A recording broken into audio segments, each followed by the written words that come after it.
Hi, it's Dr. Divya Srinivasa. I know, we can pronunciate it together. Dr. Divya Srinivasa, and this is my podcast, Inside Thoughts Out Loud. So here's the thing. I have been working on this podcast long before I went viral for dismantling a long-standing racist bigot using IQ, wit, and humor, because here's the thing, that's literally who I've been since 2004. I've been getting a lot of questions about what's next, what are you gonna say, what's your response? And here's the thing. Look, narcissists like you know who, they're just gonna keep grasping for any chance of relevance, right? They just keep lying, and I could quite literally make an entire career out of just taking everything that these people say and word for word proving them wrong.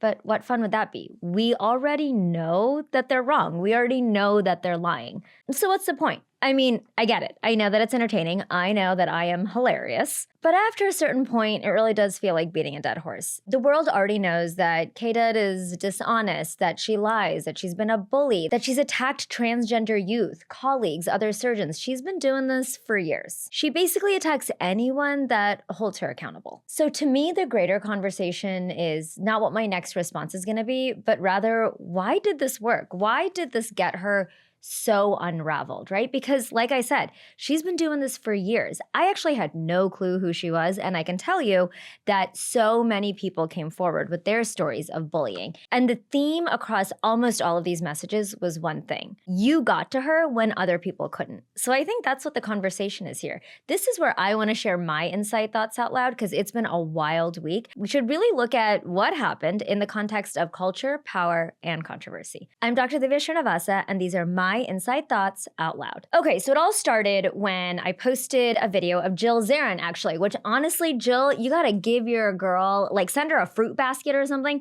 because she turned the controversy away from you and onto her like that. And you can thank me too for that. She posted a video about Bad Bunny at the Super Bowl halftime show, and it was obviously just idiotic and racist, right? Like the world agrees on that. Now, you're allowed to have an opinion. That's what First Amendment rights are. You have a right to free speech. But I also have a right to free speech, and I also have a right to tell you, especially if you're gonna say something publicly, that you're wrong. So that's where it all started. I made a video about Jill Zarin, and then I made another video that wasn't even really that much in jest. It was just talking about owning and atoning. Look, all of us, including myself, we have said things that we perhaps regret, or maybe the way we said it, it didn't land the way we intended. Well, not only do you have to own it, you gotta atone for it. You gotta really apologize, and people have to know that you mean it. So that was my advice to Jill. Girl, if you just own and atone, you can move on from this. She, of course, chose not to. And then enter Kelly Dodd. She was posting a live, and one thing that she says all the time is that I recorded her. Girl, you think I knew at all who you were before like a week ago? No. Never followed her, had no idea who she was, and frankly, I've never really followed the Housewives franchise. But I saw that some other, I think it was like a Bravo fan account, had pulled off the video of her live, and it was just laughable. It was so stupid. And of course, she was coming to the defense of Jill. So I made a video about it, and that video went viral. Clearly, Kelly Dodd did not love that, so she went on rant after rant, post-delete, turning comments off, basically spiraling because she didn't know how to attack me. And she used all of her usual tactics. Let me attack the surgeon's looks, her ethnicity, her husband, her profession, everything she could. And, well, it wasn't that hard for me to dismantle. Anyone could have dismantled the words that she said when she says things as stupid as plastic surgeons are the lowest of the totem pole while also exalting her Native American heritage. Like I've said many times before, the content writes itself. So I made a couple of videos, just chronologically and systematically responding to the things that she posted and deleted. And this is where I get to thank all of you. I have to be honest, I in real time have watched 0 of Kelly Dodd's posts. I'm someone who, I have a content phone, I post my content, and then I'll ghost everybody for a little bit because I have a family, I have a job, I have other things I want to do. My husband, my friends, all of you guys, the Reddit rats, you guys were all over it, making sure to screen record everything and save it so that I could look at it later. Truly and honestly, even with everything that she's posted and deleted, I myself have watched probably less than 20%. That's literally all I needed to watch to make the content that you guys fell in love with. And the reality is, people like that, they're always lying. They're always speaking in fallacy. Every sentence that comes out of that woman's mouth, and probably any narcissist that you know, it's a lie. So it's not that hard to make them look stupid, to show the world that they're lying and they don't make sense. But I don't need to be doing that every day. I've got a lot of other great things to talk about. And look, never say never. Are we going to come back to a funny clip or somebody else running their mouth? Of course, why not? But in this moment, I really think closure to me looks like going through everything that happened and really taking the lessons that we can learn from it. So again, I have to ask the question, why was it effective for me in ways that it wasn't effective for other people? Because Lord knows, and the internet has receipts, I am not the first and definitely will not be the last person that Kelly Dodd tries to tear down. So here's the thing. I actually don't care. If you come for my looks, whatever. I do have crooked teeth. I am growing out my grays. I have wrinkles. I've had C-sections. I've birthed 3 kids. I have to wear a push-up bra. I mean, there's so many things that I can tell you about myself that maybe don't fall into the normal standards of beauty, right? And I just don't care because my self-worth has never, ever, ever been about physical appearance. And I have my parents to thank for that. So you can come at me for what I look like and it won't affect me. And I think that's the key, guys. She couldn't really get to me. She tried. Oh, did she try? And she ended up sounding so foolish and stupid because I don't care what I look like. Now, do I dress up for the girly pops? Do I like to dress well? Of course. Do I put on some makeup? Sure. I do it for me. And I do it for what I think is beautiful, what makes me feel beautiful. And that cannot be affected by little rats like Kelly Dodd. That's never gonna happen. Okay, so she then came from my profession. Well, other than being embarrassingly wrong, because plastic surgery is actually the field of plastic and reconstructive surgery. I'm a microvascular reconstructive surgeon. I do basically like transplants, but in the same body, moving tissue from one spot to another to reconstruct the breast. Good luck, but you're not going to really easily be able to convince anybody that plastic surgeons are the lowest of the totem pole, which, by the way, I've since been educated is actually a total misnomer in itself because the bottom of the totem pole is often the most honored. Do you see what I'm saying? Like everything this lady says is ignorant. So she tried to come from my profession, but it's laughable because I think to this day, like in this moment, she still has no clue what I actually do for a living. And she's still running her mouth. I mean, she's still posting, and I have to admit, I haven't watched any of her videos from the past 48 hours, but y'all have been giving me the Cliff Notes version in my DMs.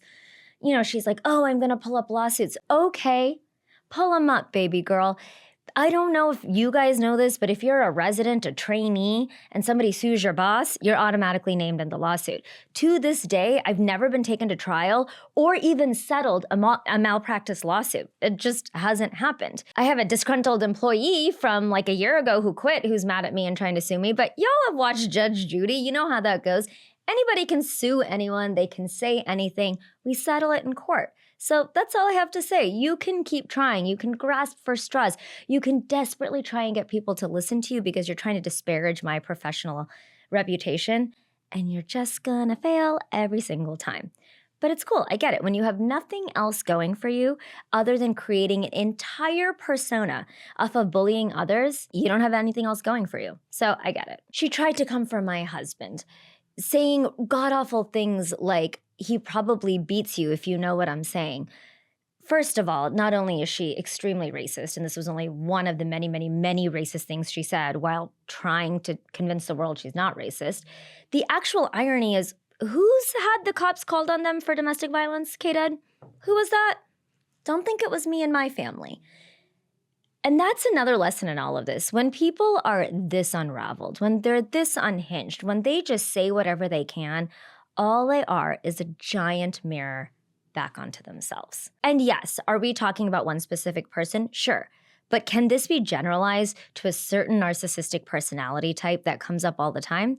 Also, yes. So again, why was I effective? Partially, I don't care. You can say whatever you want about me, but my marriage is happy. And the only people that need to know that are my husband, myself, and my kids. Am I successful? Absolutely. You can try all you want to say what you want, but what you got to realize is that a lot of these people have the following that they have because they're being hate watched. People love to hate them, but that doesn't mean that the things that they are saying are being taken seriously. And I think this might be where people from the past may have gotten it wrong with her. They sent her a cease and desist. They tried to sue her for defamation and whatnot. And all that does is it feeds people like her. They know that they're getting under your skin, so they keep doubling down. They keep doing more of the same. And if you do actually let it bother you, then yeah, they're gonna see that. And for them, it's positive feedback. They're like this radioactive zone of toxicity, and they will just pull you into that toxicity as far as they can. If you stay unbothered, if you stay rooted in being confident in who you are, you can't really be brought into their toxic circle. You stay where you are. The reality is, and especially if you're in public spaces, you're on social media, it's never going to be 100%. 100% of people will never agree with you. But you got to look at where the majority is, right? For me, I actually post controversial things all the time. This was one of the least controversial things that I've ever posted. 99% of you, if not higher, were very clearly on my side. Like, we already know who won, right here. And you guys made that very clear. Now, every once in a while, you'll get a comment from somebody who just doesn't get it. But that's real life. You got to look at the facts here. Who has their comments limited? Not me. Who blocked who? She blocked me. I actually, to this day, don't have her blocked. By the way, Kelly Dodd, if you ever want to be on Inside Thoughts Out Loud, just give me a call. I would love to do this right here. And all that tells me is that I'm being watched because what I'm saying is loved, and she's being watched because people are hate watching her. And it's funny because, again, this woman who speaks in so much fallacy, she was saying, you should thank me because I gave you this platform. I have hundreds of thousands of followers before you, and I got all these new followers because I'm smart, because I'm witty, because I'm funny. And then she goes on to say, and I've been benefiting from this too. Oh, have you? It's actually public record. Like, you can find it online. You've lost followers. I've gained followers. So again, people like Kelly Dodd, they just speak and exist in fallacy. They just say things and they expect everybody to think it's true. Does it remind you of anyone? And the reality is people will watch that for the same reason that traffic builds up when there's like a multi-car pileup on the highway. People love to watch a train wreck. Look, you can come from my looks. I don't care. My self-worth is not based on what I look like. You can come from my profession. Good luck. I'm booked and busy because my skill set speaks for itself and I have years of an incredible reputation. And if you try to disparage me, if you try your hand at defamation, it won't work because people don't take you seriously. Like, they just don't. When you say something, they're likely to believe the opposite because of your history of lying and being histrionic. Like, do you get that? Probably not. You lack insight. But I'm saying it out loud for everybody else. You, Kelly Dodd, cannot affect me. And that, my friends, that's the answer, I think. Why was I effective?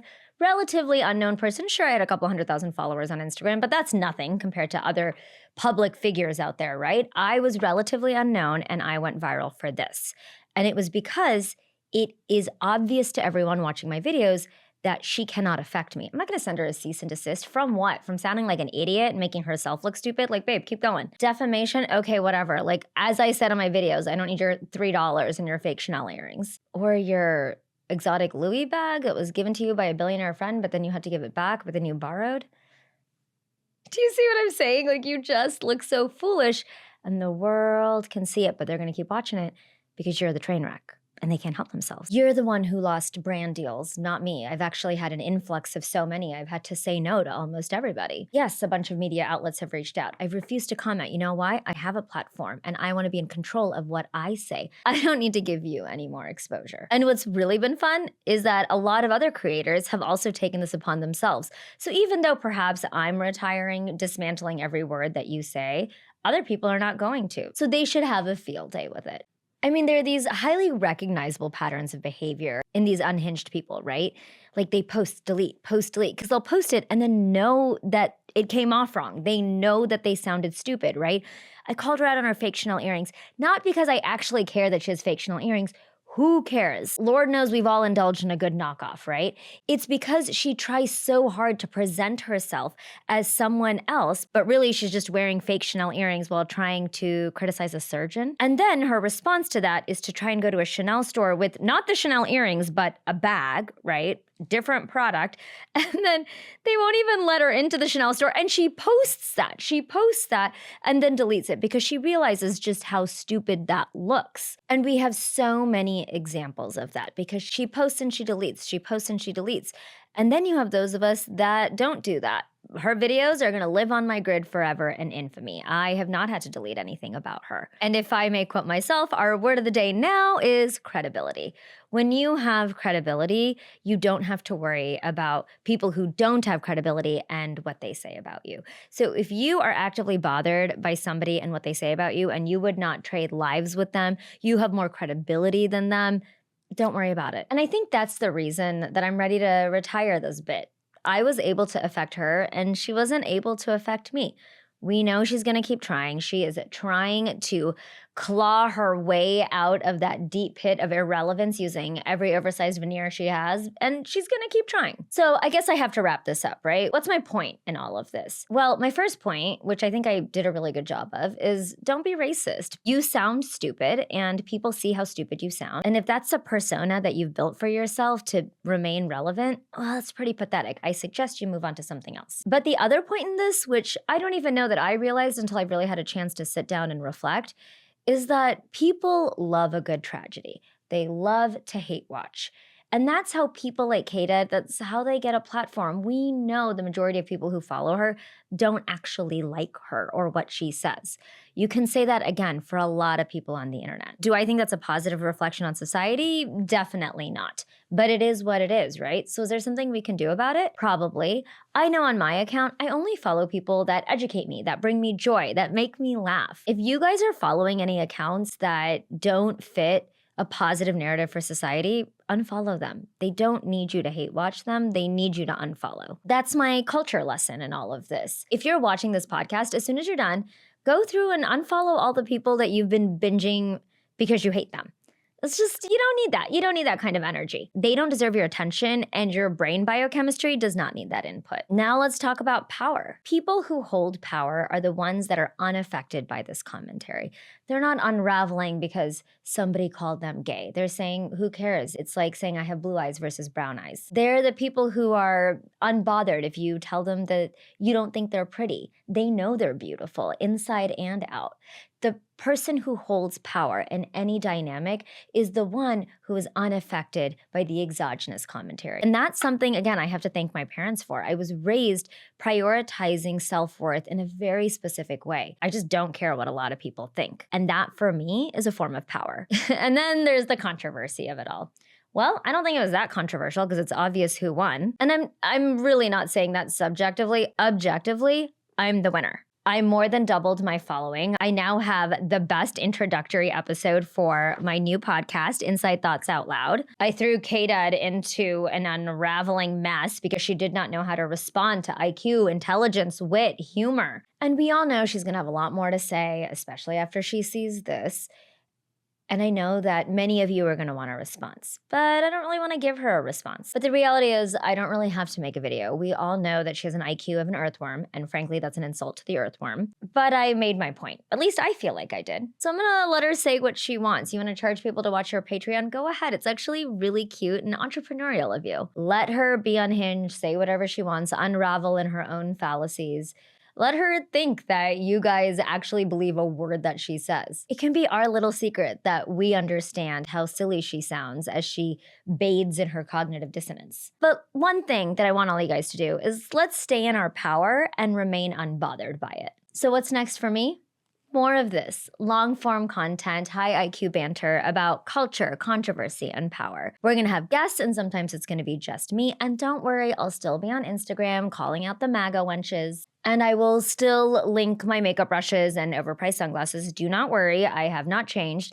And the funny thing is, if you guys have been following me for a while, you know that this is the content that I've been posting for a while. So go ahead, do the deep dive. There's plenty to enjoy, and there's a lot more to come. And yes, I hate to admit it, but I did also start a TikTok. I'm still undecided on how I feel about that, but sure, yes, it's there. But more than anything, I want to end on this note. I'm really proud of us. I'm proud of the millions of you guys who stood by me as a woman, as an immigrant, as someone who decided to speak out. I didn't lose followers, I gained them. I didn't launch a Patreon so people can be charged to watch me lie. I launched a podcast so people can watch me live my truth. And that's a wrap on episode 1 of Inside Thoughts Out Loud, streaming everywhere that you can listen to podcasts. You can like, you can subscribe, you can share, you can even binge this episode again.